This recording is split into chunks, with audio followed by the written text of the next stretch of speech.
Peristiwa kerasulan Nabi Muhammad SAW. Nabi Muhammad SAW berasal dari keluarga yang disegani dan dihormati di kota Mekah, yaitu dari suku Quraisy keturunan Bani Hashim.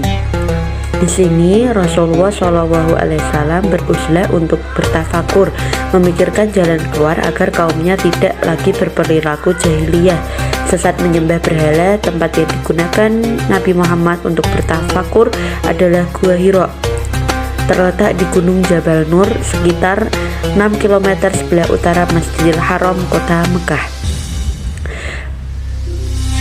Perilaku masyarakat Arab jahiliyah yang selalu menggantungkan keberuntungan hidupnya kepada hal-hal tahayul, berhala-berhala, menyembah benda langit adalah perilaku yang sejak kecil oleh Rasulullah hindari. Jiwa dan raganya selalu menolak dan terjaga dari perilaku-perilaku tersebut. Maka tidak heran sebelum menerima wahyu, Muhammad lebih sering menyendiri dan merenung beribadah seperti yang dilakukan Nabi Ibrahim alaihissalam. Uzlah dan tafakur yang dilakukan Nabi Muhammad SAW adalah memikirkan dan merenungkan keadaan penduduk Mekah yang sesat dan penuh maksiat.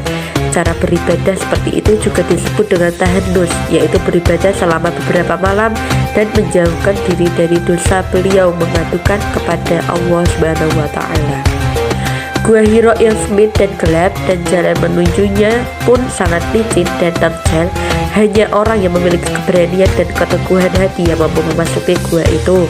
Pada saat bertafakur, terkadang Nabi Muhammad SAW membawa bekal makanan dari rumah supaya dapat tinggal lebih lama.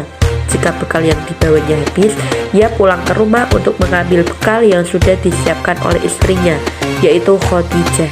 Setelah itu ia kembali lagi ke Gua Hira. Peristiwa penurunan wahyu pertama. Sebelum penurunan wahyu pertama, Nabi Muhammad sering bermimpi di dalam tidurnya. Di dalam mimpi tersebut beliau ternampak seperti cahaya. Setelah kejadian tersebut, Nabi Muhammad telah pergi ke Gua Hira dan di sana baginda beribadat kepada Allah yang mengikuti ajaran Nabi Ibrahim alaihissalam. Pada suatu hari, malaikat Jibril datang menemui Nabi Muhammad SAW di Gua Hira. Peristiwa ini berlaku pada 17 Ramadan bersamaan dengan 610 Masehi, ketika beliau berumur 40 tahun. Malaikat Jibril datang dengan wahyu yang pertama. Wahyu pertama yang diturunkan Nabi Muhammad adalah surat Al-Alaq ayat 1-5 yang memerintahkan umat Islam supaya membaca. Lalu malaikat Jibril alaihissalam berseru, "Iqra, bacalah." Maka Nabi Muhammad SAW berkata, "Aku tidak tahu membaca." Lalu malaikat Jibril memeluk Nabi Muhammad dan dilepaskan.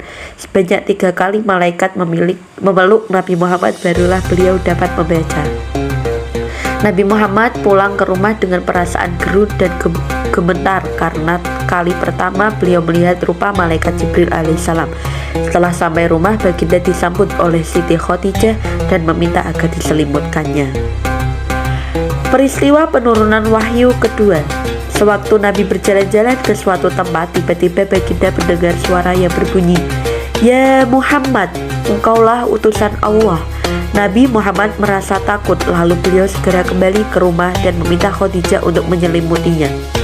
Pada masa itulah turunnya wahyu kedua, yaitu surat Al-Mudaththir ayat 1-7, yaitu penurunan wahyu kedua ini telah mengistiharahkan Nabi Muhammad SAW sebagai Rasulullah atau pesuruh Allah. Penurunan wahyu ini telah mewajibkan baginda untuk menyampaikan ajaran Islam kepada seluruh manusia. Pelantikan baginda sebagai Rasul dianggap sebagai rahmat kepada seluruh alam. Nabi Muhammad terus-menerus menerima wahyu. Nabi Muhammad mulai merancang untuk mengubah akidah dan kehidupan masyarakat.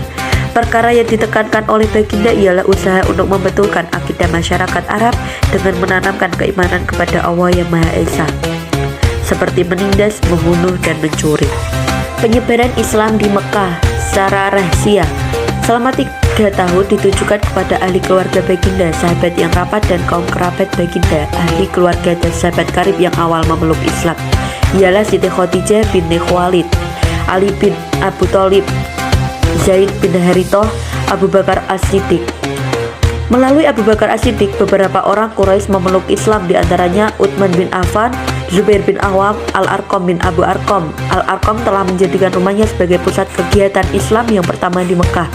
Bilangan penganut pada peringkat ini masih kecil. Ketinggian akhlak Nabi Muhammad dan kejujuran para sahabat menyebabkan dakwah Islamnya mendapatkan sambutan. Mereka yang memeluk Islam terdiri daripada golongan bawah dan golongan bangsawan.